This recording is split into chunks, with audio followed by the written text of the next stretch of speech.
When Captain Richard Sterling deliberately assigned Felicity Williams to the most dangerous rescue mission of her career, believing she'd finally crack under pressure and prove women didn't belong in elite aviation units, he thought he'd found the perfect way to end her military career once and for all. What he didn't count on was Felicity's classified Blue Angels training kicking in during the most critical moment, when 47 lives hung in the balance and every other pilot had declared the mission impossible. By the time she was finished, Sterling wasn't just humiliated in front of the entire squadron. He was stripped of his command and facing a court-martial for endangering military personnel through deliberate sabotage.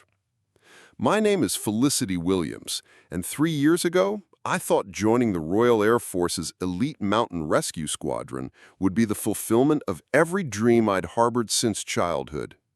Growing up in the Welsh countryside, I'd spent countless hours watching RAF helicopters practice maneuvers over the rolling hills, their rotors cutting through morning mist as they executed precision rescues that looked like aerial ballet. The Mountain Rescue Squadron was legendary, an elite unit responsible for the most dangerous search and rescue operations across the UK's most treacherous terrain. From the Scottish Highlands to the peaks of Snowdonia, when civilian rescue teams couldn't reach victims, when weather conditions grounded commercial aircraft, when lives hung in the balance with minutes to spare, they called us. I'd earned my place through 2 years of grueling training that pushed every physical and mental limit I possessed. Navigation through zero-visibility storms, precision flying in 80-mile-per-hour crosswinds, hover rescues from cliff tops that left no margin for error. Of the 47 candidates who started the program, only 8 of us graduated. I was the only woman. But Captain Richard Sterling, our squadron commander, made it clear from day one that my gender wasn't just noticed, it was unwelcome. Sterling was a 20-year veteran with commendations covering every inch of his dress uniform and a reputation for running the tightest, most successful rescue unit in the RAF. He was also a man who believed that certain traditions shouldn't be broken, certain boundaries shouldn't be crossed, and certain positions shouldn't be filled by people who didn't fit his narrow definition of what a military pilot should look like. Williams, he'd said during my first squadron briefing, his gray eyes scanning me with obvious disapproval, "I don't care what your test scores say or what strings were pulled to get you here. In the real world, when lives are on the line, physical strength and mental toughness matter more than political correctness. You'll find that out soon enough." The other pilots, Marcus Chen, David Morrison, James Fletcher, and Tony Rodriguez, had been polite but distant during those first few weeks. I couldn't blame them entirely. Sterling's attitude toward me created an atmosphere where supporting me felt like challenging their commanding officer, something that could derail their own careers. But what Sterling didn't know, what none of them knew, was that before joining the Mountain Rescue Squadron, I'd spent 18 months in a classified training program with the United States Navy's Blue Angels demonstration team. It was an experimental exchange program designed to cross-train elite pilots from allied nations in precision formation flying and advanced aerobatic techniques. The Blue Angels training had been the most intensive flying experience of my life. 6 days a week, 8 hours a day, practicing maneuvers that required split-second timing and absolute trust between pilots. Formation flying where aircraft were separated by mere feet at speeds exceeding 400 miles per hour. Aerobatic sequences that pushed both human physiology and aircraft engineering to their absolute limits. But the program was classified due to the sensitive nature of the techniques we learned, maneuvers that could be adapted for both rescue operations and, if necessary, combat situations. My participation was marked only by a small notation buried deep in my personnel file, something that required security clearance levels Sterling didn't possess to access. I'd kept quiet about the Blue Angels training partly due to classification requirements, but mostly because I'd learned early in my military career that being underestimated often provided strategic advantages. Let them think I was just another pilot who'd gotten lucky in training.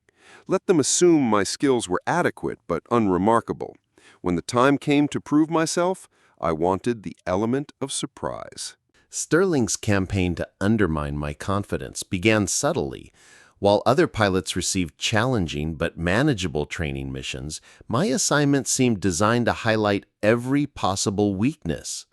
Solo navigation exercises in the worst possible weather conditions, equipment failures that somehow occurred more frequently during my flights than anyone else's, briefings where critical information was forgotten and only mentioned after I'd already taken off.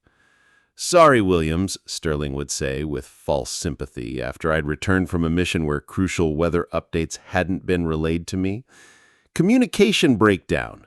These things happen when you're still learning the ropes." The other pilots began to notice the pattern, but military culture made questioning a superior officer's judgment extremely difficult. Marcus Chen, a soft-spoken pilot from London with impeccable technical skills, pulled me aside after one particularly frustrating week. "Felicity, I don't know if you've noticed, but your mission assignments seem different from ours," he said carefully, clearly uncomfortable with the implication. "I just wanted you to know that some of us see what's happening." "I appreciate that, Marcus," I replied, "but I can handle whatever Sterling throws at me." And I could handle it, largely because the Blue Angels training had prepared me for scenarios far more demanding than anything Sterling could devise. Precision flying in severe weather? I'd practiced formation aerobatics in thunderstorms. Equipment malfunctions? I'd trained extensively in emergency procedures that most RAF pilots never encountered.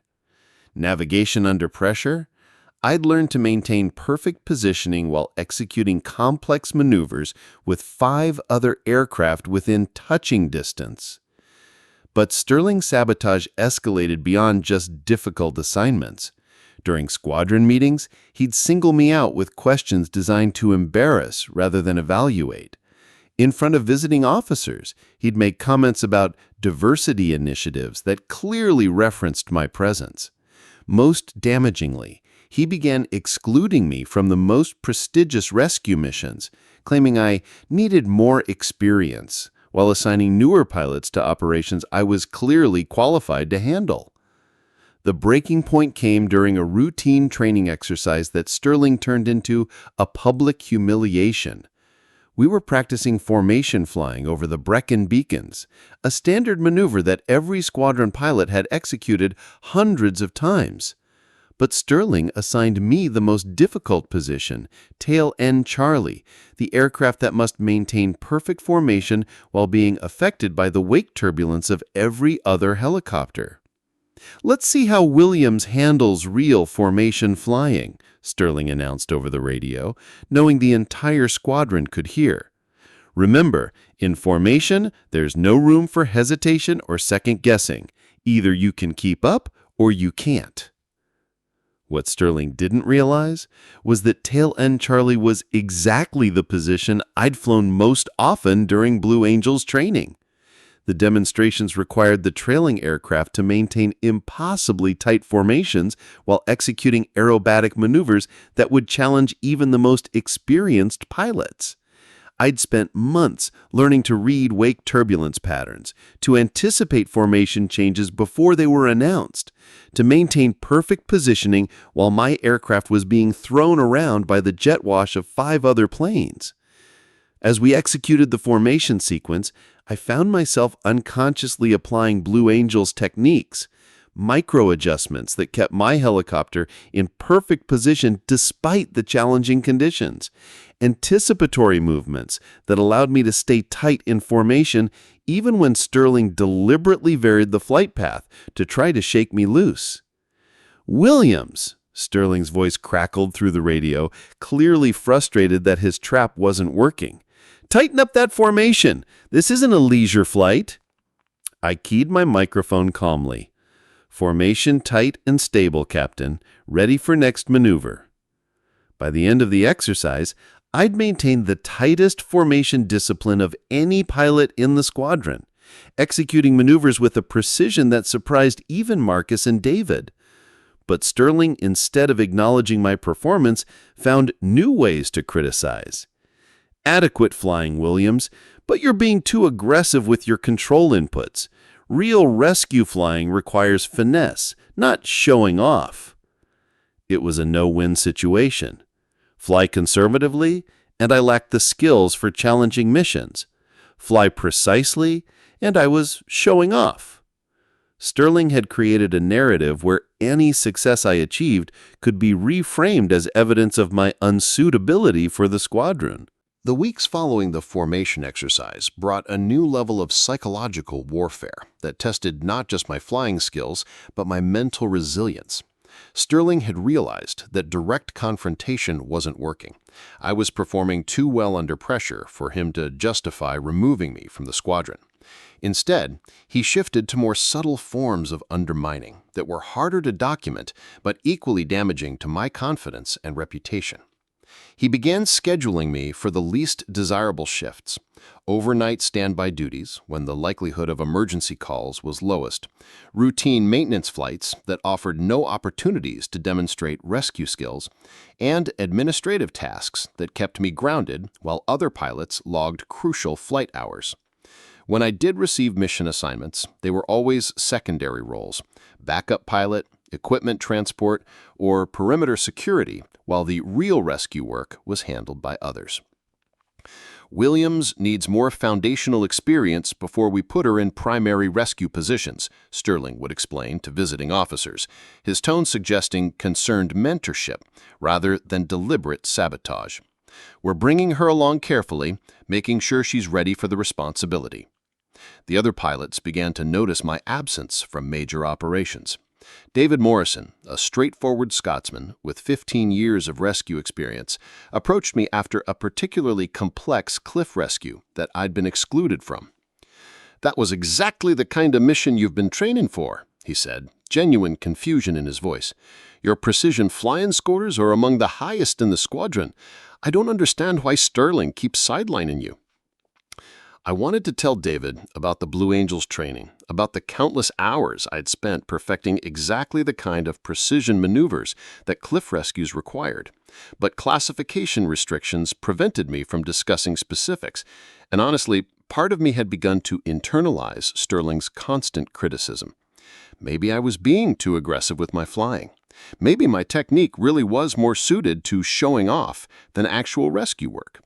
Maybe Sterling's 20 years of experience gave him insights I couldn't see.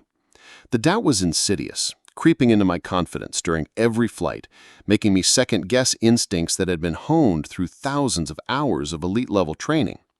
Dr. Sarah Henderson, the squadron's psychological consultant, noticed the change during our quarterly evaluation session. She was a sharp woman in her 50s who'd worked with military pilots long enough to recognize the signs of systematic undermining. "Felicity, your confidence scores have dropped significantly over the past 3 months," she observed, reviewing my assessment results. "That's unusual for pilots at your experience level. Usually, confidence increases as you gain more flight time." "I'm just being more realistic about my abilities," I replied, echoing language I'd heard Sterling use. "There's a difference between confidence and arrogance." Dr. Henderson leaned forward, her expression concerned. "Can you give me specific examples of mistakes you've made that would justify this change in self-assessment?" I found myself struggling to answer. The truth was, my actual flying performance had been consistently excellent.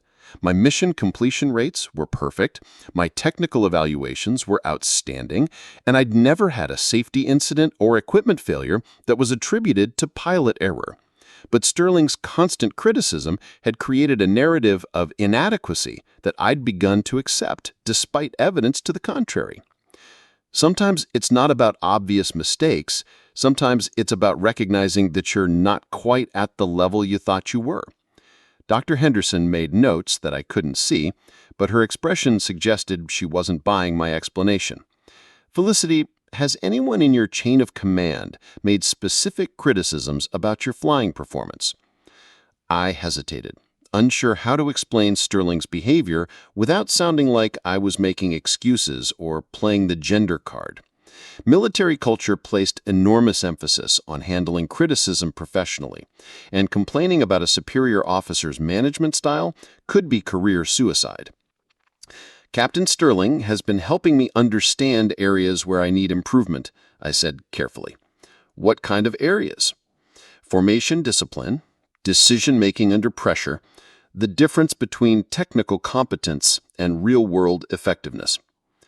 Dr. Henderson was quiet for a long moment. Then she asked a question that caught me off guard. Felicity, before you joined this squadron, how would you have described your flying abilities? The question forced me to remember the pilot I'd been just 6 months earlier, the woman who'd completed Blue Angels training with commendations for precision flying and formation discipline, who'd been selected for the Mountain Rescue Squadron based on exceptional test scores and performance evaluations, who'd approached every challenge with confidence built on solid competence and proven success. I thought I was a good pilot, I admitted quietly. And now? I think I was overconfident. Dr. Henderson closed her notebook and looked at me directly. In my experience, pilots who complete elite training programs don't suddenly lose their abilities, but they can lose their confidence if they're placed in environments that systematically undermine their self-assessment. I want you to consider whether the change you're experiencing reflects your actual performance or your response to external pressure. That conversation planted a seed of doubt about my own doubt. Maybe Sterling's criticism wasn't the objective evaluation I'd assumed it to be. Maybe my growing uncertainty wasn't wisdom, but manipulation. The mission call came on a gray Tuesday morning in November, the kind of day when low clouds hung over the Welsh mountains like a thick blanket, reducing visibility to mere hundreds of feet. I was in the squadron briefing room, relegated to updating maintenance logs while the other pilots received their assignments, when the emergency klaxon shattered the routine quiet. Major rescue operation, Ben Nevis area, Sterling announced as he burst into the room, his face grim with the kind of expression that meant lives were genuinely at stake. Commercial helicopter went down in severe weather. 47 passengers and crew. Last known position was near the north face, approximately 3,000 feet elevation. Ben Nevis, Scotland's highest peak, notorious for weather that could change from clear skies to whiteout conditions in minutes. The north face was a particularly treacherous area where downdrafts and wind shear had claimed multiple aircraft over the years. Even in good weather, it was considered one of the most challenging rescue environments in the UK. Weather report shows winds gusting to 60 knots, cloud ceiling at 2,500 feet, and intermittent snow squalls, Sterling continued. This is going to require every bit of skill and experience we possess. Marcus, David, James, and Tony began checking their gear with the focused intensity that preceded dangerous missions. I started toward my own equipment locker, assuming I'd be assigned as backup or support, but Sterling's voice stopped me. Williams, you're staying here. This operation requires our most experienced pilots, and frankly, I can't risk having someone who's still learning the ropes on a mission this critical. The words hit like a physical blow. After months of preparation, training, and proving myself capable of handling complex operations, I was being benched for the most important mission the squadron had faced in years. 47 people were potentially dying in the mountains, and Sterling was willing to operate short-handed rather than trust me with their lives. Sir, with respect, I'm fully qualified for mountain rescue operations, I said, trying to keep my voice steady despite the frustration boiling inside me. My weather flying scores are theoretical, Sterling cut me off. This isn't a training exercise, Williams. When people are dying, I need pilots I can count on, not pilots who are still figuring out the difference between classroom knowledge and real-world application. David Morrison looked uncomfortable with the exchange, clearly recognizing that my exclusion wasn't based on objective assessment of my abilities. But challenging Sterling's decision during an active emergency would be insubordination, and we all knew it. Sir, Marcus said carefully, if we're dealing with 47 potential casualties, wouldn't it be prudent to deploy every available aircraft? Even if Williams flies support, "The decision is made," Sterling snapped. 4 aircraft, 4 primary pilots. Williams monitors communications from base. As the other pilots headed toward their helicopters, David paused beside my chair. "This isn't right, Felicity. You're one of the best precision flyers in the squadron. Sterling's making a mistake." "Orders are orders," I replied, but my hands were shaking with suppressed anger and frustration. For the next 6 hours, I sat in the communications center listening to radio chatter as my squadron mates battled impossible weather conditions to locate the downed aircraft. The winds were worse than predicted, gusting to 75 knots. The cloud ceiling had dropped to 2,000 feet, forcing the pilots to navigate by instruments through terrain that left no margin for error. "Rescue 1 to base," Marcus's voice crackled through the static, strain evident despite his professional composure. "Unable to maintain stable hover in these conditions. Wind shear is too severe for safe approach to crash site." "Rescue 2, same situation. We can see the wreckage, but approach is impossible. Need a break in the weather." But the weather wasn't cooperating. The meteorological reports showed the storm system intensifying rather than clearing, with conditions expected to worsen over the next 12 hours. Every minute of delay meant 47 people were spending longer exposed to sub-freezing temperatures and potential injuries. "Base to all rescue units," Sterling's voice came through the radio from his command aircraft. "Return to base for weather evaluation. We'll reassess options once we have updated forecasts." That's when James Fletcher's voice cut through the radio chatter with words that made my blood run cold. "Base, this is Rescue 4. I've got visual on survivors near the wreckage. They're signaling for help, but I don't think they can survive another 12 hours in these conditions." The silence that followed was the sound of experienced pilots recognizing an impossible situation. The weather was too severe for standard rescue operations, but the survivors couldn't wait for conditions to improve. It was exactly the kind of scenario that separated theoretical training from real-world capability, where textbook procedures weren't sufficient, and success required pilot skills that existed at the absolute edge of what was possible. Sterling's voice came back over the radio, tight with the weight of command decisions that could save or doom dozens of lives. "All aircraft return to base. We'll reassess alternative approaches."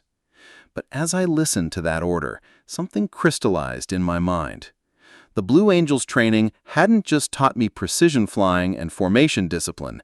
It had taught me to operate aircraft at performance levels that most pilots never experienced, to maintain control in conditions where conventional techniques failed, to execute maneuvers that existed beyond the normal operational envelope.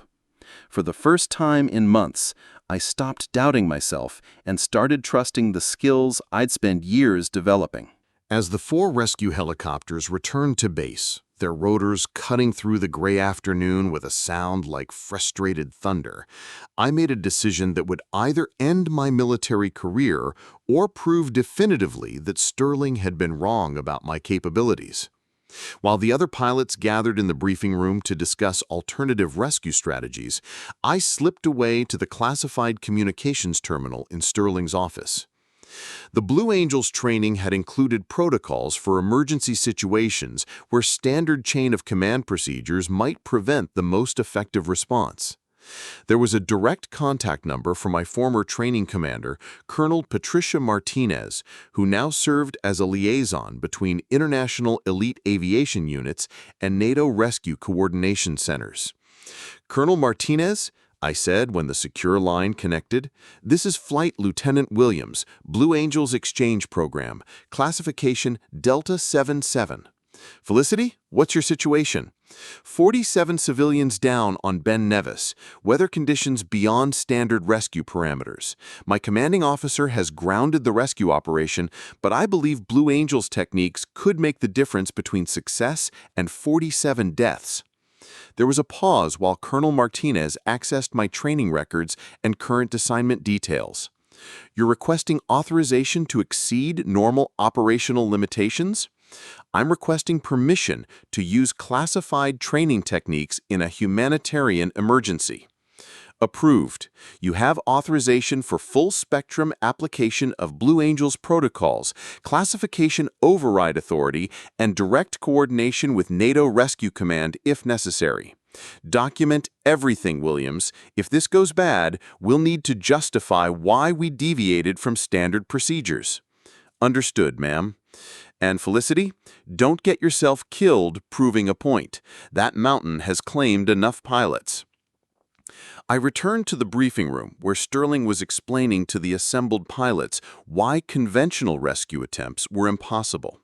The weather was deteriorating, the mountain terrain created severe downdrafts, and the crash site's position made stable hovering extremely difficult. The responsible decision is to wait for weather improvement, Sterling concluded. I know it's frustrating, but we can't risk losing rescue aircraft and crews in conditions that are beyond our operational capabilities. Sir, I said, standing up from the back of the room, I'd like permission to attempt the rescue. The room fell silent. Sterling turned to look at me with an expression that mixed disbelief with irritation. Williams, we just established that this mission is beyond current operational capabilities. What part of that analysis suggests you could succeed where more experienced pilots cannot? I have specialized training in extreme weather flying that might be applicable to this situation. Sterling's laugh was sharp and dismissive.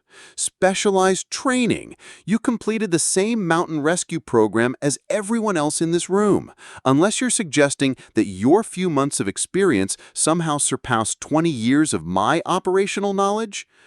I'm suggesting that different training backgrounds might offer different solutions to unusual problems. Marcus looked between Sterling and me, clearly sensing an undercurrent he didn't fully understand. What kind of specialized training, Felicity? I took a deep breath, knowing that what I was about to reveal would change every relationship in the room, for better or worse.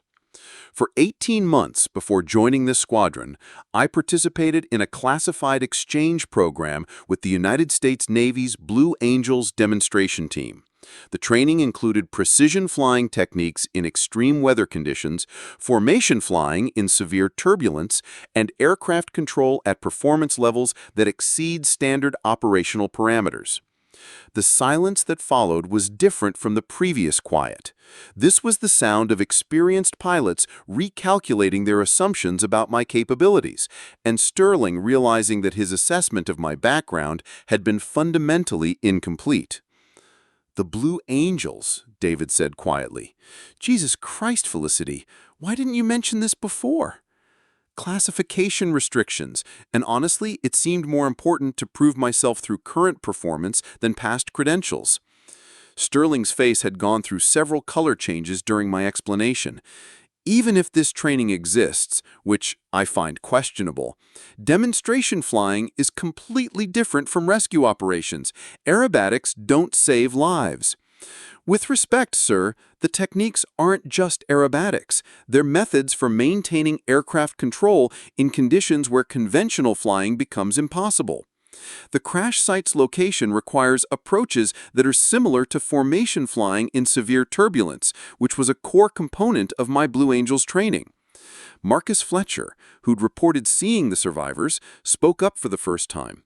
"If there's any chance of getting those people out alive, shouldn't we consider all available options?" Sterling stood up abruptly, his chair scraping against the floor. "Absolutely not. I'm not risking a pilot and aircraft based on claims about secret training programs. Williams, you're grounded indefinitely. This conversation is over." But as Sterling moved toward the door, my authorization from Colonel Martinez gave me legal grounds to override his decision in specific circumstances.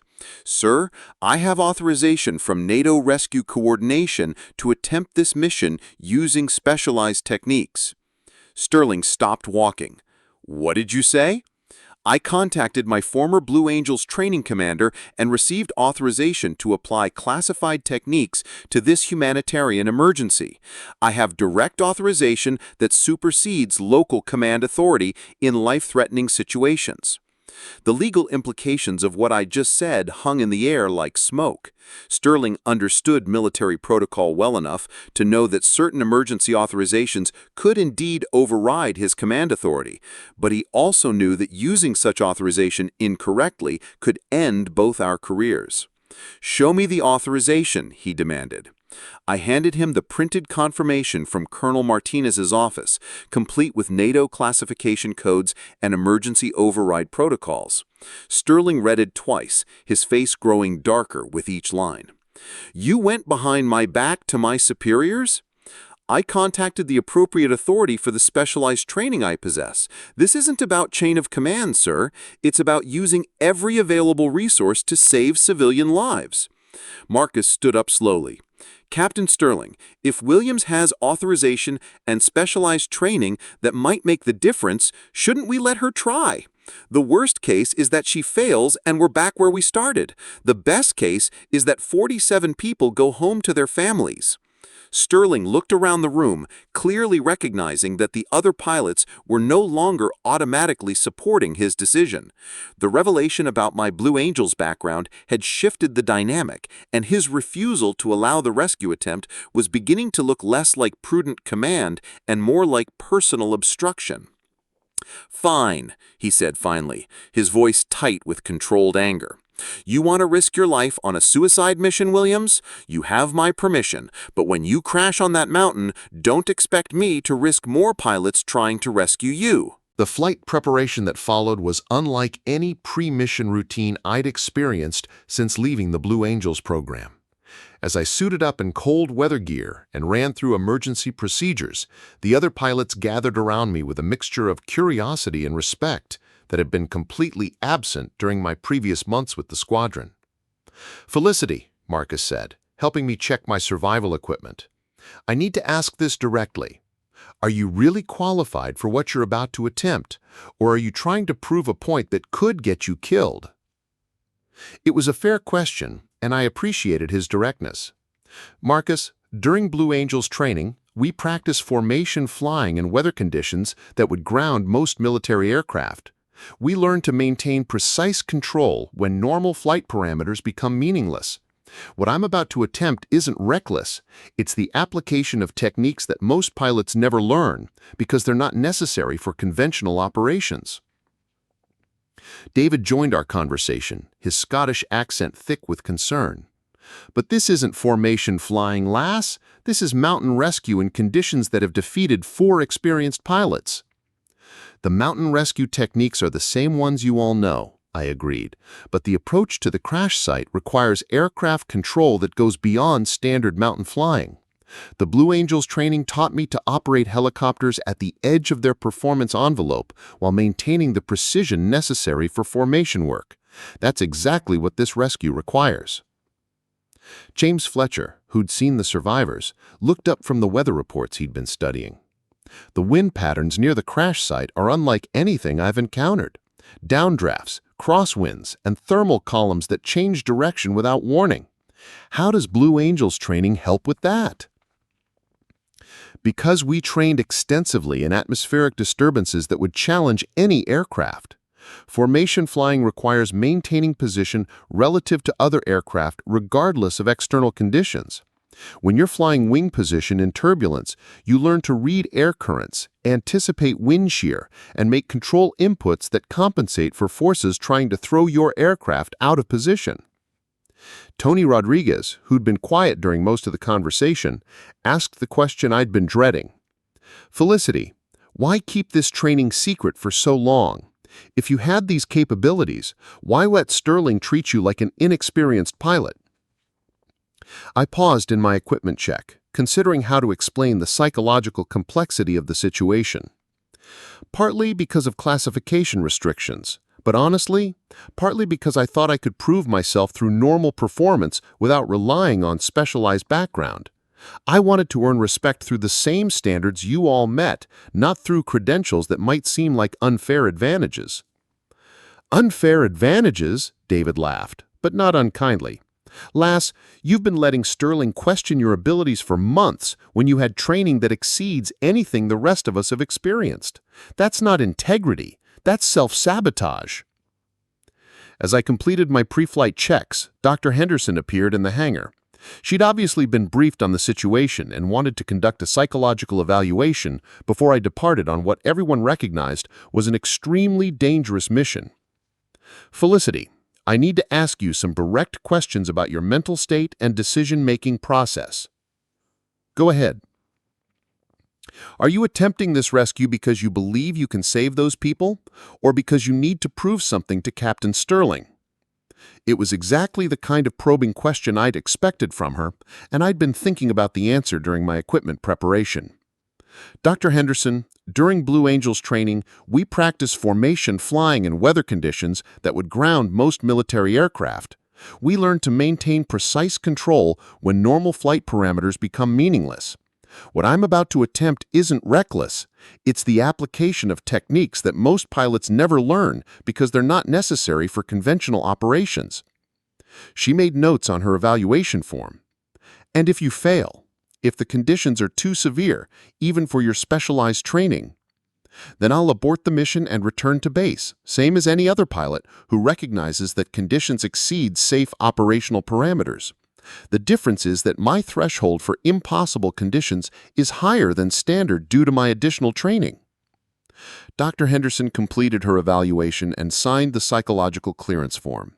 You're approved for the mission, Felicity, but I want you to remember that proving your competence isn't worth dying for. Those survivors need you to return safely, not to take heroic risks. As I walked toward my helicopter, Sterling appeared at my elbow. His expression was unreadable, but his voice carried undertones I hadn't heard before. Williams, I want to be clear about something. If you succeed in this rescue, it doesn't change my assessment of your long-term suitability for this squadron. Elite training programs create specialists, not well-rounded pilots. This unit needs people who can handle routine operations consistently, not just dramatic situations occasionally. I stopped walking and turned to face him directly. Captain Sterling, when I return with those survivors, we're going to have a very different conversation about my place in this squadron, because what you're about to see isn't a one-time demonstration of specialized skills. It's a revelation of capabilities you never bothered to discover because you decided what I was worth before you knew who I was. Sterling's jaw tightened, but he didn't respond. Instead, he watched as I climbed into the cockpit of my helicopter and began the startup sequence that would either vindicate everything I'd claimed about my abilities or end my military career in the most dramatic way possible. The moment my helicopter lifted off from the base, I felt a transformation that had been suppressed for months. The cockpit became an extension of my body in a way that only happened when years of elite training synchronized with high-stakes necessity. Every control input, every instrument reading, every subtle vibration through the airframe registered with the heightened awareness that Blue Angels training had drilled into my nervous system. "Rescue 5 to base," I radioed as I climbed toward the cloud layer hanging over the Scottish Highlands like a gray ceiling. "Departing base. Estimated time to crash site 45 minutes. "Base to Rescue 5, came Sterling's voice through the static, formal and clipped. Weather conditions continued to deteriorate. Winds at crash site now gusting to 80 knots. Visibility less than 100 meters. "Copy weather update," I replied, though the conditions he described were actually less severe than some of the formation flying I'd done during Blue Angels training. Flying in close formation through thunderstorms had taught me to operate aircraft when visibility was measured in feet rather than miles, and wind conditions made conventional flying impossible. As I approached the mountain range, the first real test came when I hit the edge of the weather system. Turbulence that would have been merely uncomfortable in a commercial airliner became violent in a helicopter, throwing my aircraft up and down with forces that stressed both the airframe and the pilot. But instead of fighting the turbulence or trying to avoid it, I applied techniques that most helicopter pilots never learned. Blue Angels formation flying required maintaining precise position relative to other aircraft regardless of atmospheric conditions. The key was reading the air currents, anticipating turbulence patterns, and making control inputs that worked with the forces rather than against them. Instead of rigid resistance to the wind shear, I used fluid responses that allowed the helicopter to move with the air currents while maintaining overall directional control. Rescue 5, we're showing significant altitude variations on your transponder. Are you maintaining control? Affirmative. Rescue 5 maintaining control, I responded, though I knew the altitude variations they were seeing reflected my unconventional flying technique, using specialized approach methods. What they couldn't see from their radar screens was that I was deliberately allowing the helicopter to rise and fall with the mountain thermals while maintaining precise horizontal positioning. It looked chaotic from the outside, but it was actually a much more efficient way to navigate severe turbulence than the conventional approach of trying to maintain constant altitude through brute force. 20 minutes into the flight, I reached the area where the other pilots had been forced to turn back. The winds here were beyond anything in standard helicopter operations manuals. Crosswinds that changed direction without warning, downdrafts that could slam an aircraft into the mountainside, and visibility so poor that navigation by visual reference became impossible. But Blue Angel's training had prepared me for exactly these conditions.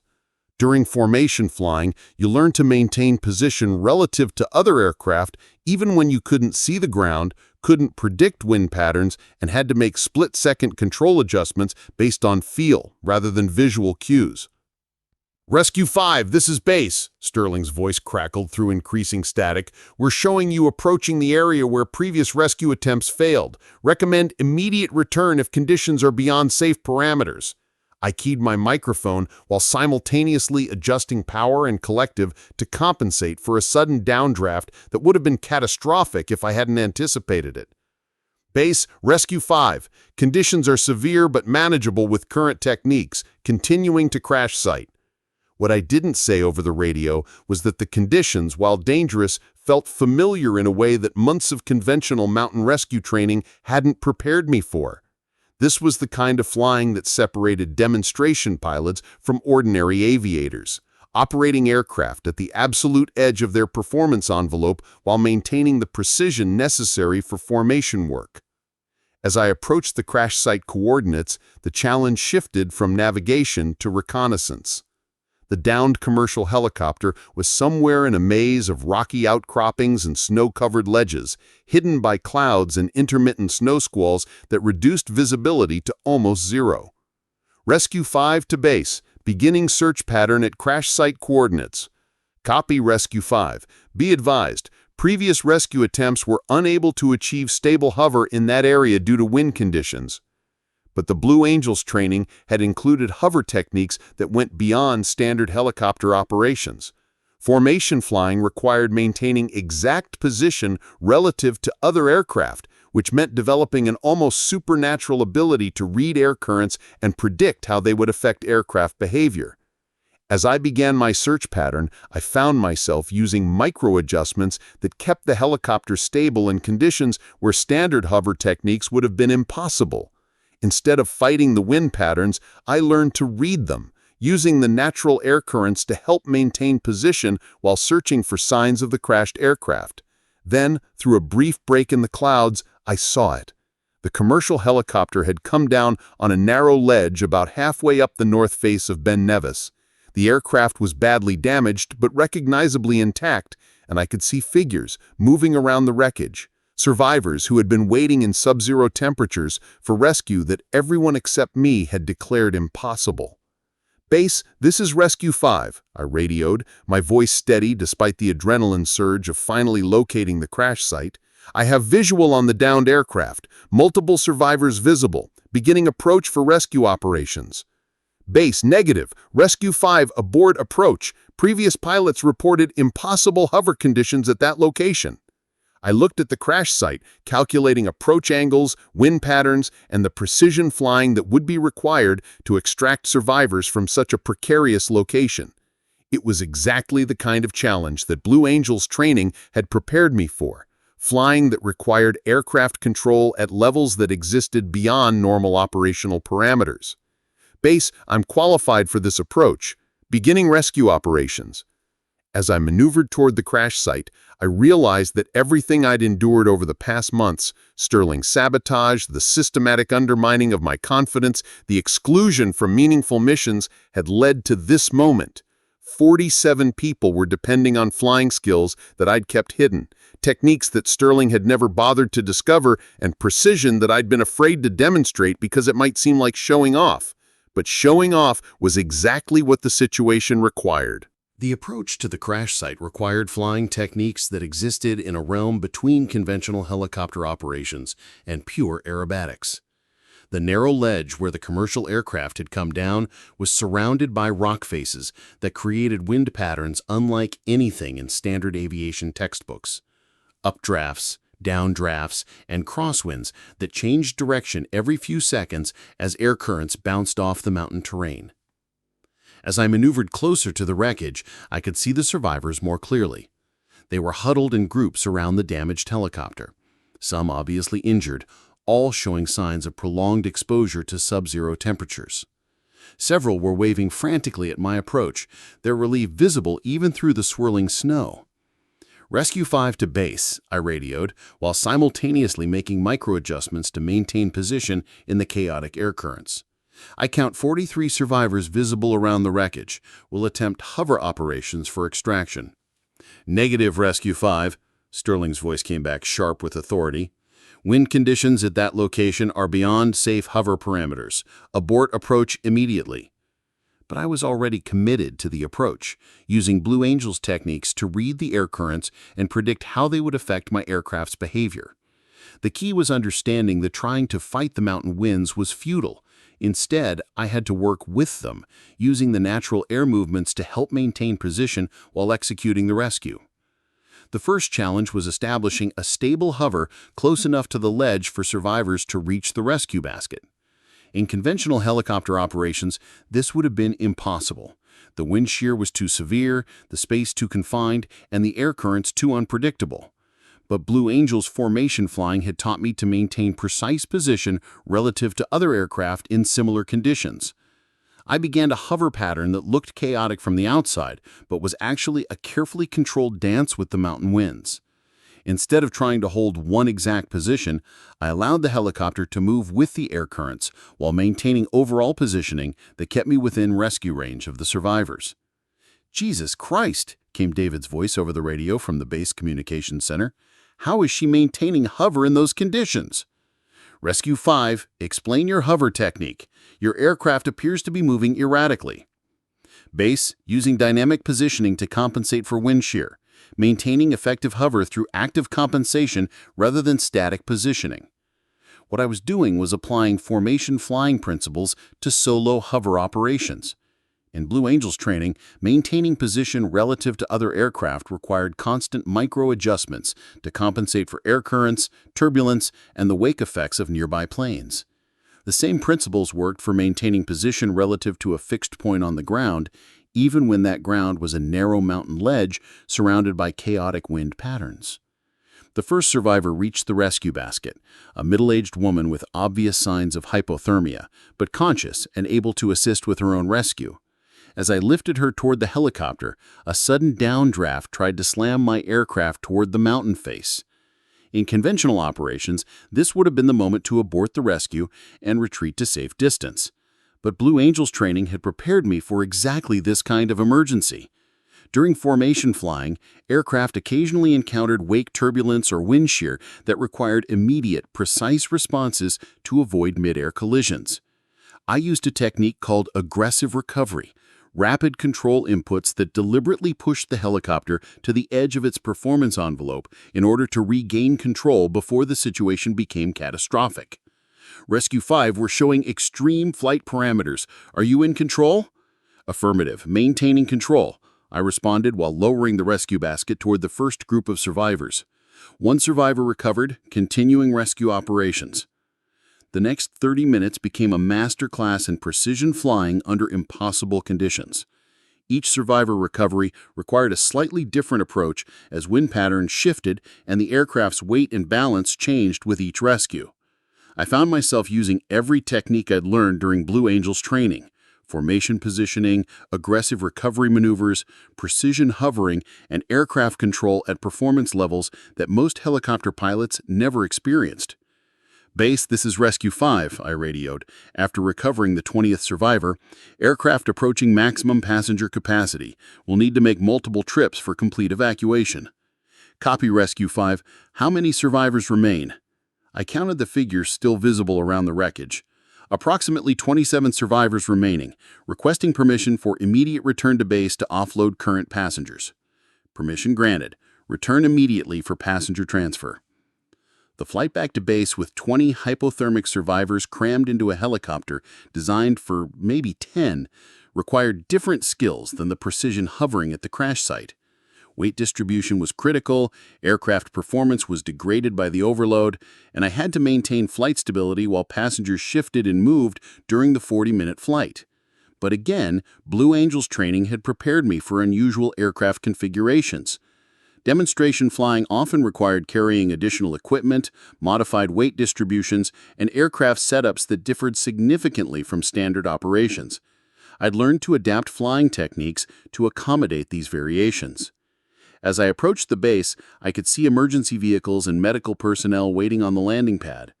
The entire squadron was assembled outside the hangar, watching as I brought in the first load of survivors from a rescue that everyone except me had declared impossible.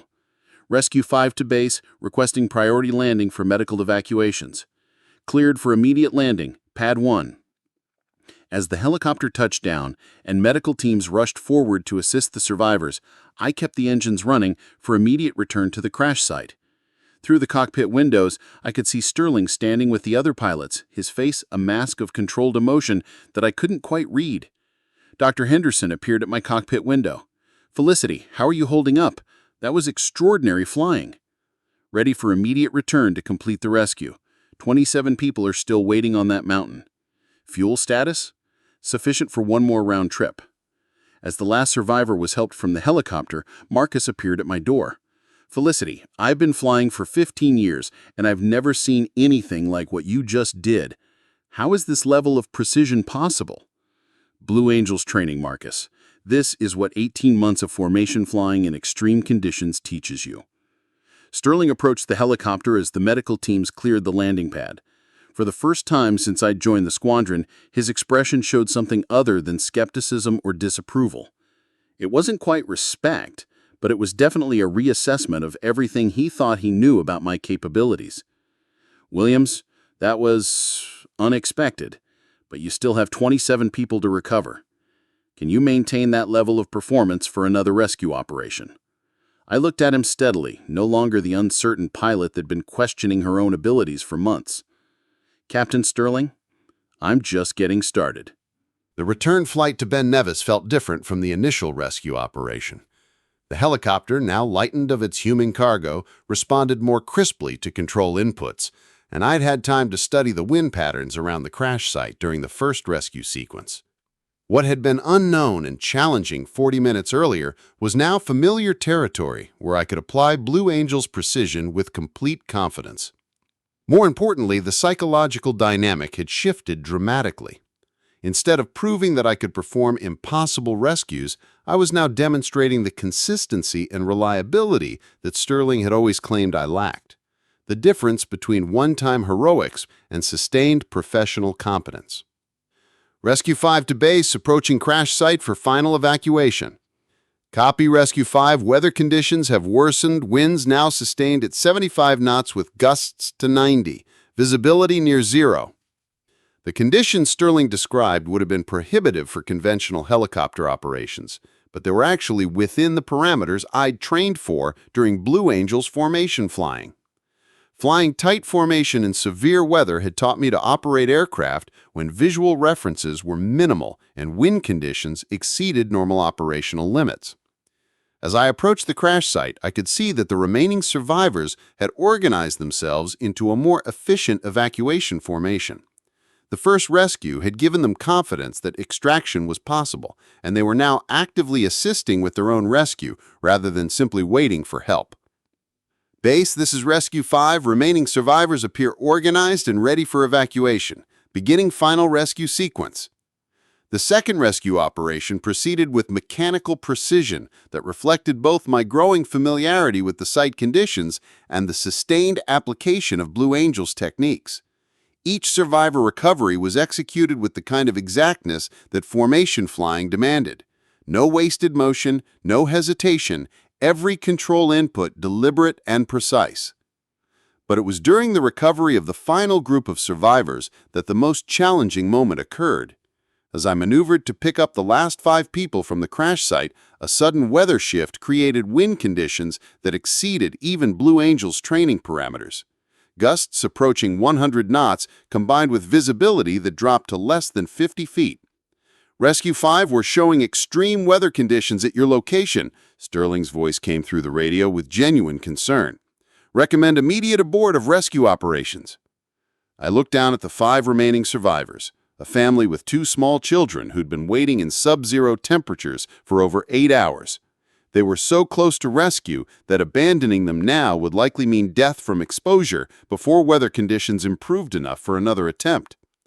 Base negative on abort, I replied while fighting wind shear that was trying to slam my helicopter into the mountain face. 5 survivors remaining, completing evacuation. What happened next required flying that existed beyond conventional helicopter operations and pushed even Blue Angel's techniques to their absolute limits. The wind conditions were so severe that normal aircraft control became meaningless. Conventional responses to the controls produced unpredictable results, and standard hover techniques were completely inadequate. But Blue Angel's training had included emergency procedures for flight conditions that exceeded normal flight envelopes. The key was understanding aircraft capabilities at their absolute limits and using that knowledge to maintain control when conventional techniques failed.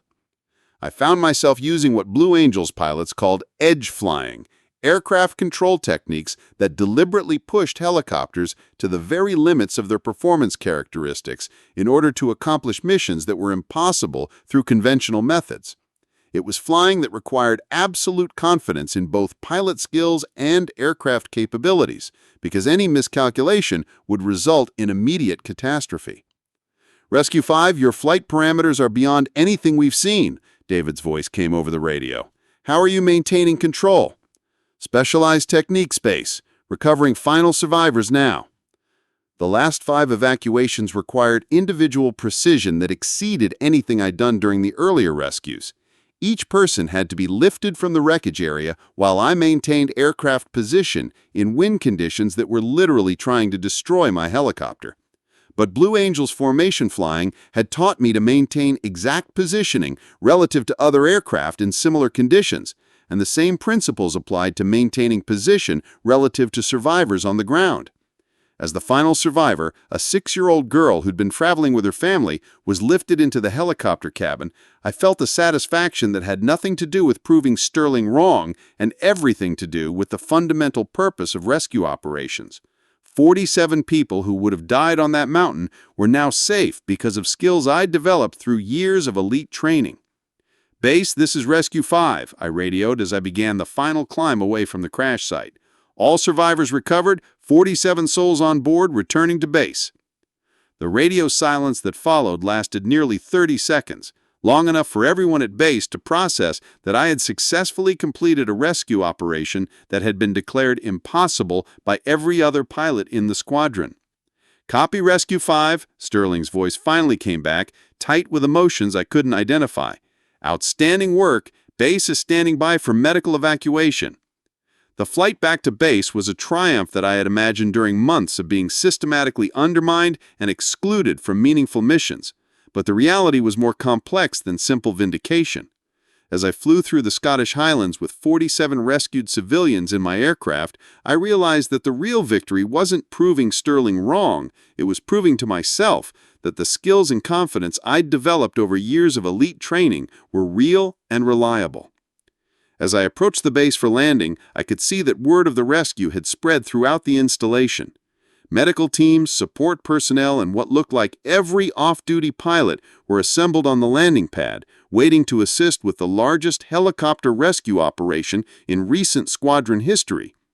Rescue 5 to base requesting immediate medical landing for 47 evacuees.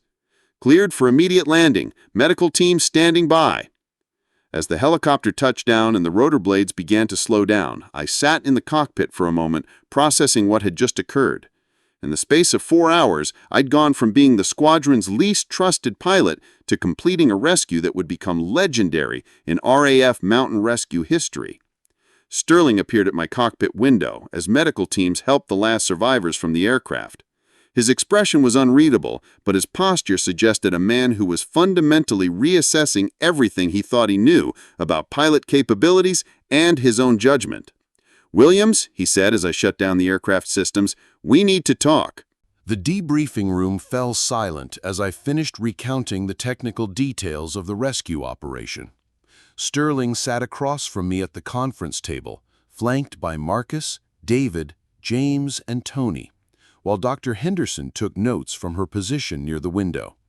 The atmosphere was unlike any squadron meeting I'd experienced, charged with a mixture of professional respect, personal revelation, and the awkward recognition that fundamental assumptions had been proven wrong.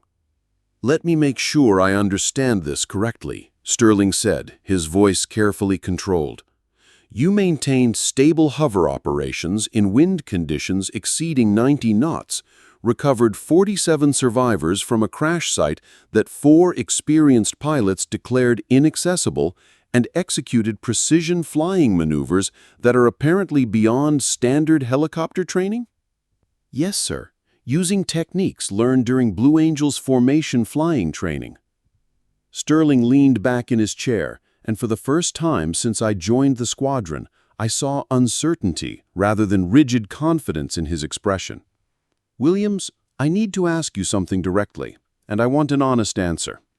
How long have you been capable of this level of flying?" "Since completing Blue Angel's training 18 months ago, sir." "And during the 6 months you've been assigned to this squadron, while I've been questioning your basic competence and excluding you from challenging missions, you've possessed skills that exceed anything in our normal operational parameters?" The question hung in the air between us like an unexploded bomb. Everyone in the room understood the implications.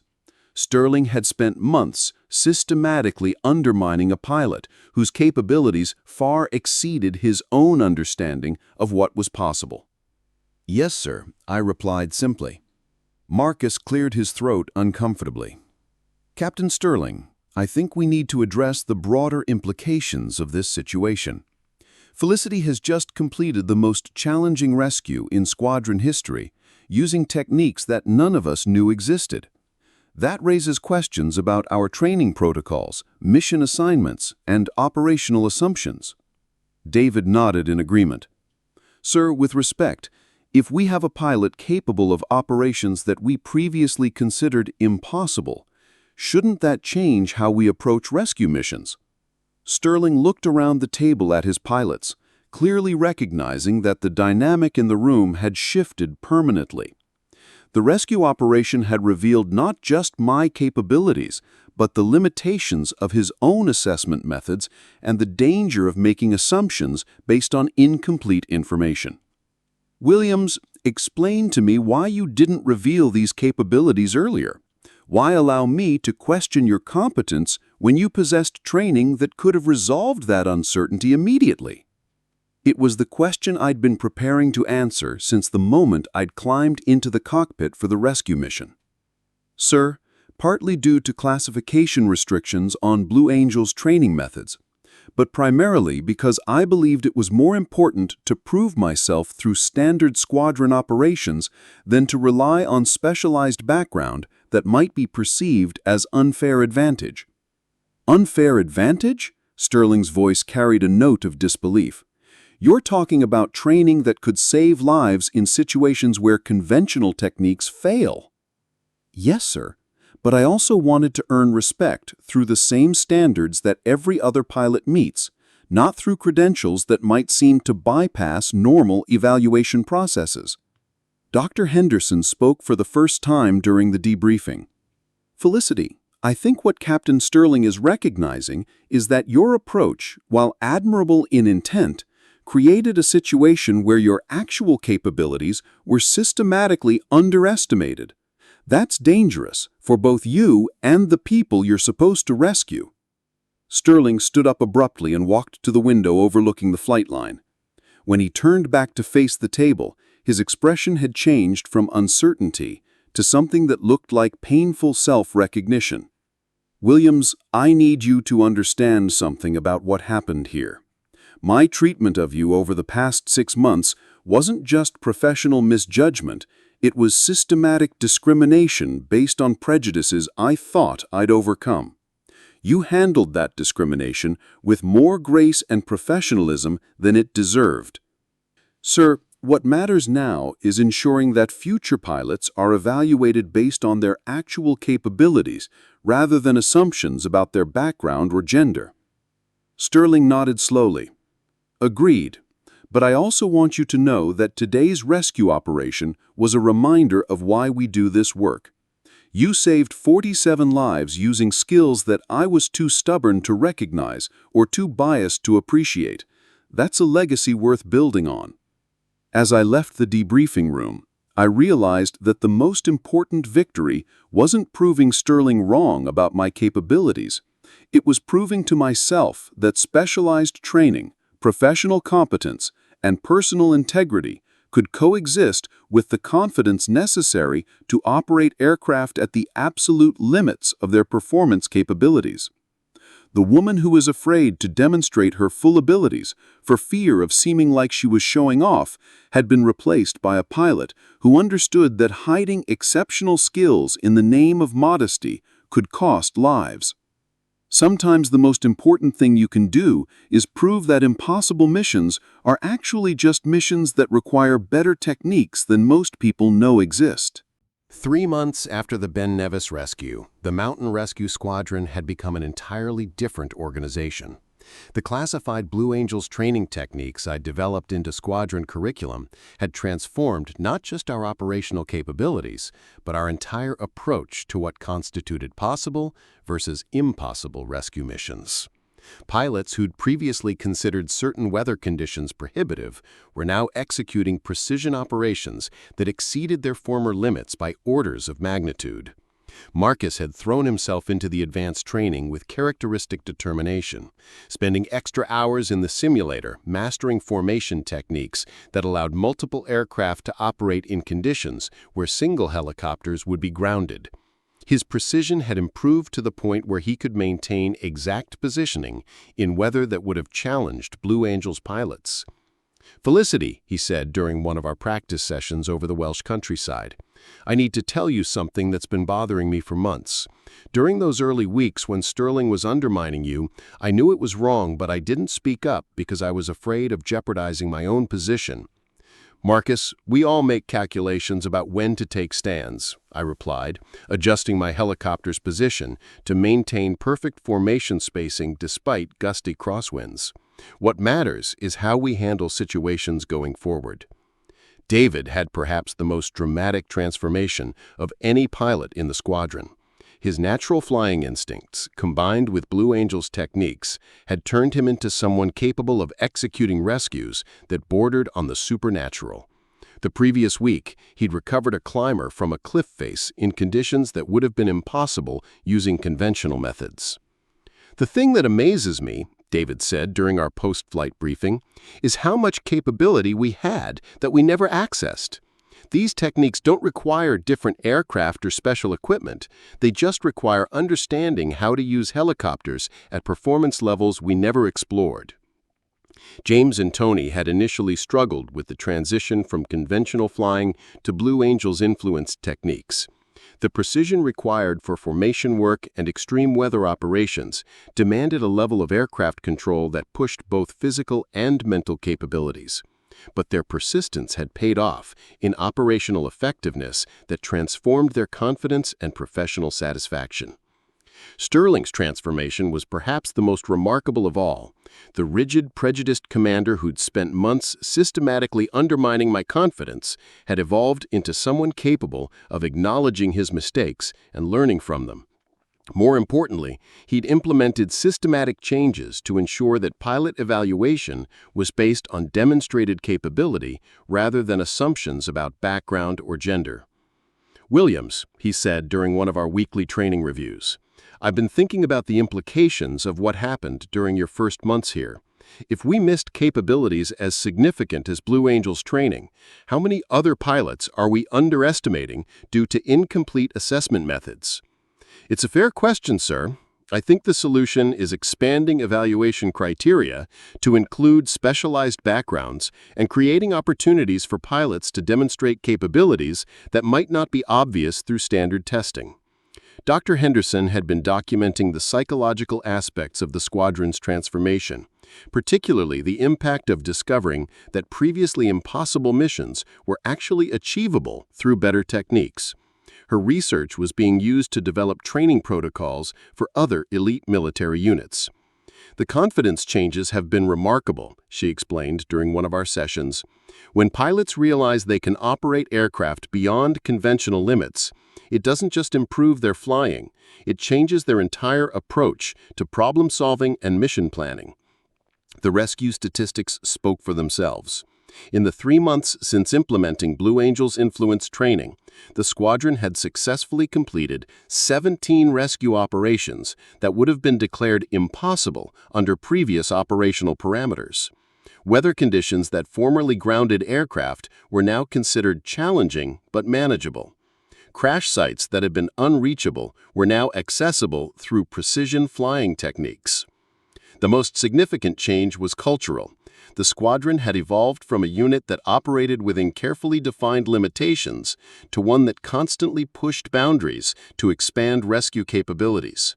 Pilots were encouraged to develop specialized skills, share unique training backgrounds, and challenge conventional assumptions about what constituted safe operational parameters.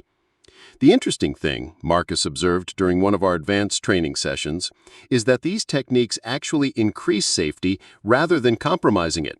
When you understand aircraft capabilities at their absolute limits, normal operations become much more predictable and controllable.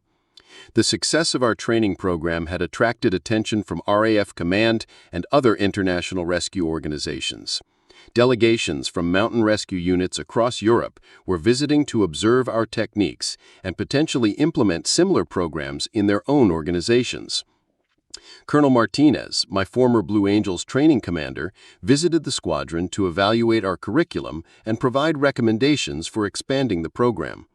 Her assessment was overwhelmingly positive, but she also offered insights that helped refine our approach.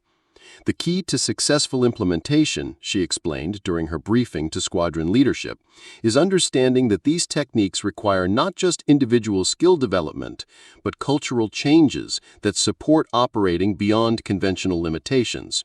Fear of failure or criticism can prevent pilots from accessing capabilities they actually possess.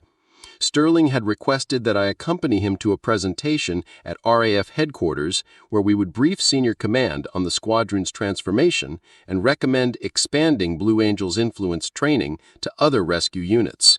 It was a complete reversal from 6 months earlier when he'd been questioning my basic competence.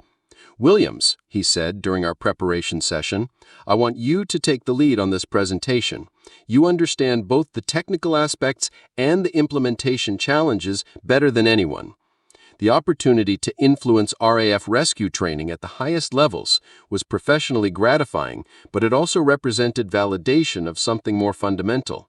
The specialized skills I'd been afraid to demonstrate for fear of seeming immodest were now being recognized as essential capabilities that could save lives across multiple organizations. As I prepared the presentation materials, I reflected on how dramatically my perspective had changed. The woman who joined the Mountain Rescue Squadron, hoping to prove herself through conventional performance, had become someone who understood that exceptional circumstances sometimes require exceptional responses, and that hiding useful capabilities in the name of modesty could have deadly consequences. 6 months after the Ben Nevis rescue, I received a letter that would change not only my career trajectory, but the entire landscape of military aviation training. The envelope bore the official seal of the Royal Air Force's Training Command, and inside was an assignment that I'd never imagined possible when I was being systematically excluded from routine rescue missions. "Flight Lieutenant Williams," the letter began, "you are hereby appointed as Director of Advanced Flight Techniques, RAF Training Command, effective immediately. Your responsibilities will include developing curriculum for precision flying operations across all RAF helicopter squadrons, implementing Blue Angels influence training protocols, and serving as primary liaison between RAF and international demonstration teams for tactical technique exchange. The appointment represented the culmination of everything that had begun with Sterling's attempt to sabotage my anniversary getaway. Except this was about proving that impossible flying was simply flying that required better techniques than most people knew existed. Sterling, who'd become one of my strongest supporters, was genuinely pleased when I showed him the assignment letter. Felicity, this is exactly what should happen when exceptional capabilities are recognized and properly utilized. You are going to revolutionize how the RAF approaches helicopter operations. Marcus had been selected to replace me as Squadron Training Coordinator, a role he'd earned through months of mastering Blue Angels techniques and developing innovative applications for mountain rescue scenarios. His precision had evolved to the point where he could execute formation maneuvers that challenged even experienced demonstration pilots. "I'm going to miss working with you directly," he said, as we completed our final training flight together. "But the impact you're going to have at Training Command will benefit thousands of pilots across the entire RAF." The transformation of the Mountain Rescue Squadron had become a case study used by military leadership schools to illustrate how unconscious bias could prevent organizations from recognizing and utilizing available capabilities. Sterling had been invited to speak at several conferences about leadership lessons learned from his own experience of systematically underestimating a subordinate's abilities. "The most important thing I learned," he told audiences, "is that diversity of background isn't just about fairness, it's about operational effectiveness. When we make assumptions about people's capabilities based on gender, appearance, or conventional expectations, we potentially lose access to skills that could save lives." Dr. Henderson's research on the psychological aspects of capability recognition had been published in military psychology journals and was being used to develop assessment protocols that reduced bias in pilot evaluation. Her work had identified systematic patterns where specialized training was overlooked or undervalued due to evaluators' unfamiliarity with non-standard backgrounds. The Felicity Williams case, as it had become known in academic circles, demonstrated how organizational culture could either suppress or enhance individual capabilities. Her findings were being applied not just to military aviation, but to various fields where specialized expertise might be hidden or undervalued. David had applied for Blue Angels exchange training himself, inspired by seeing how those techniques had transformed rescue operations. His application had been approved, making him the second RAF pilot to participate in the program and ensuring that the squadron would maintain its advanced capabilities as I transitioned to Training Command. James and Tony had both received commendations for rescue operations that utilized Blue Angels influence techniques, including a particularly challenging extraction from an oil rig in the North Sea that conventional methods couldn't have accomplished. Their success demonstrated that the training protocols we'd developed were scalable and transferable to different operational environments. The Ben Nevis rescue itself had become legendary within RAF circles, not just for the technical achievement of saving 47 lives in impossible conditions, but as proof that operational limitations were often based on incomplete understanding of what aircraft and pilots could actually accomplish. The commercial helicopter crew we'd rescued sent a letter to RAF Command describing the rescue operation and specifically praising the impossible flying that had saved their passengers' lives. Several of the survivors had visited the squadron to thank the pilots personally, with many expressing amazement at the precision required to execute the rescue. "I'm an airline pilot myself," one of the survivors told me, "and I've never seen aircraft control like what you demonstrated on that mountain. It was like watching someone redefine what helicopters are capable of." My transition to Training Command would begin with a comprehensive assessment of RAF helicopter training protocols, identifying opportunities to incorporate Blue Angels techniques and precision flying methods across all squadrons. The scope was enormous, potentially affecting hundreds of pilots and thousands of future rescue operations. Colonel Martinez had agreed to serve as a consultant for the program development, bringing Blue Angel's expertise directly into RAF training systems. Her involvement ensured that the techniques would be implemented correctly and safely, with proper understanding of both capabilities and limitations. "Felicity," she said during one of our planning sessions, "what you've accomplished represents the best possible outcome for international military cooperation. These techniques weren't developed for one organization's exclusive use. They were meant to save lives wherever skilled pilots encounter impossible situations." The most personally satisfying aspect of the new assignment was the opportunity to ensure that future pilots wouldn't experience the systematic undermining and capability suppression that I'd endured during my early months with the Mountain Rescue Squadron.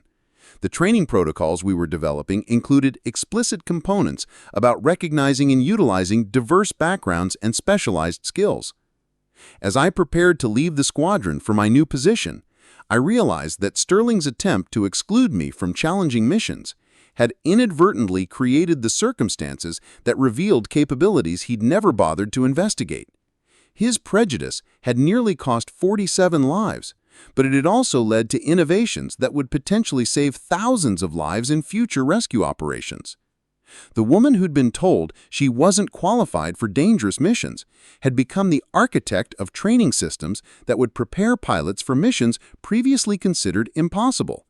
Sometimes the greatest transformations come from proving that the people who doubt your capabilities simply don't understand what you're actually capable of achieving. 2 years after the Ben Nevis rescue that changed everything, I stood before an assembly of international rescue pilots at the NATO Advanced Aviation Training Center in Norfolk, preparing to deliver the keynote address at the first international conference on precision rescue techniques. The audience included pilots from 17 countries, all of whom had come to learn about training methods that were revolutionizing helicopter rescue operations worldwide. The transformation had exceeded every prediction. RAF Training Command's implementation of Blue Angel's influence techniques had reduced helicopter rescue failures by 73% and expanded operational capabilities to include weather conditions and terrain features previously considered prohibitive. More importantly, similar programs had been adopted by rescue organizations across Europe, North America, and Australia, creating a global network of pilots capable of missions that had once been impossible. "Ladies and gentlemen," I began, 3 years ago, I was told by my commanding officer that I wasn't qualified for challenging rescue missions because I lacked the experience and judgment necessary for life-or-death operations.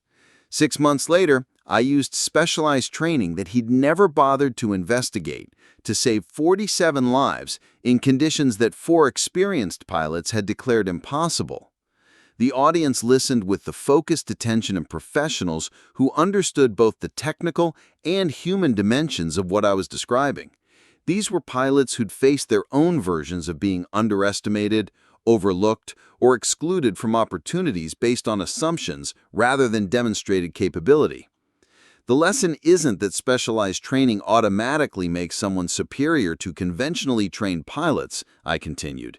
The lesson is that diverse backgrounds, unconventional expertise, and willingness to operate beyond standard parameters can create capabilities that benefit everyone.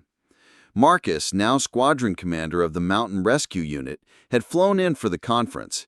His leadership had continued the cultural transformation we'd begun, creating an environment where pilots were encouraged to push boundaries and share specialized knowledge rather than conforming to narrow operational expectations. Felicity's impact goes far beyond the technical innovations, he told the audience during a panel discussion. She demonstrated that organizational culture can either suppress or enhance individual capabilities. When we create environments that welcome diverse expertise, we discover resources we never knew we possessed. Sterling, who'd requested early retirement to pursue consulting work on bias reduction in military organizations, had become an unexpected advocate for diversity and inclusion in aviation. His presentations about the dangers of assumption-based leadership were being used by military academies to train future commanders. I nearly cost 47 people their lives because I allowed personal prejudice to override professional judgment, he told audiences with unflinching honesty. The most dangerous thing a leader can do is assume they understand someone's capabilities without actually investigating what those capabilities are. Dr. Henderson's research had evolved into comprehensive protocols for identifying and utilizing hidden expertise within organizations. Her work was being applied not just to military aviation, but to various fields where specialized knowledge might be overlooked due to bias or unfamiliarity. The Blue Angels program itself had been expanded to include more international exchange positions, recognizing that the techniques developed for demonstration flying had practical applications far beyond their original purpose. Pilots from 12 countries were now participating in the program, bringing diverse perspectives that enhanced the training for everyone. Chrono Martinez, who'd become Director of International Training Cooperation, had worked closely with me to develop standardized curricula that could be adapted for different countries' rescue organizations while maintaining the precision and safety standards essential for extreme operations.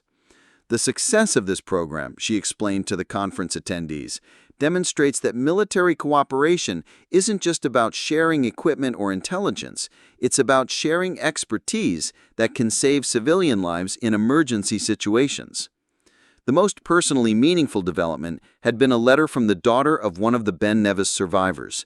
She was now studying aeronautical engineering at university, inspired by the rescue operation that had saved her family. Your flying that day showed me that impossible things are just things that require better techniques than most people know. I want to become a pilot who can help develop even better methods for saving people in situations where conventional approaches aren't sufficient. As I concluded my keynote address, I reflected on the journey from being the systematically excluded pilot to becoming someone whose techniques were being studied and implemented worldwide. The transformation hadn't been about proving Sterling wrong. It had been about proving that specialized capabilities, when properly recognized and utilized, could benefit far more people than anyone initially imagined. The future of rescue aviation isn't just about better aircraft or improved technology, I told the assembled pilots. It's about recognizing that the person sitting next to you might possess training, expertise, or perspectives that could revolutionize how we approach impossible missions. Our job isn't to fit people into conventional categories. It's to discover what they're actually capable of achieving. The conference concluded with the establishment of an international precision rescue training consortium that would coordinate curriculum development, instructor exchange, and standardization of advanced techniques across participating countries. The network would ensure that innovations developed in one location could quickly benefit rescue operations worldwide. Sterling approached me after the closing ceremony, his expression carrying the mixture of pride and regret that had characterized our relationship since the Ben Nevis rescue. Felicity, I want you to know that watching you transform international rescue aviation has been the most educational experience of my career. You've proven that leadership means recognizing excellence wherever it exists, not just where we expect to find it. As delegates from around the world departed to implement new training programs in their own organizations, I realized that the most important legacy wasn't the technical innovations or the lives saved through better rescue techniques. It was the demonstration that exceptional capabilities can exist in unexpected places, and that our responsibility is to create environments where those capabilities can be recognized, developed, and utilized for the benefit of everyone. The woman who'd seemed lost in the cockpit until she demonstrated her Blue Angels training had become living proof that sometimes the most valuable people are those who don't fit conventional expectations, but whose unique backgrounds enable them to achieve things that conventional approaches cannot accomplish. Up next, you've got 2 more standout stories right on your screen. If this one hit the mark, you won't want to pass these up. Just click and check them out. And don't forget to subscribe and turn on the notification bell so you don't miss any upload from us.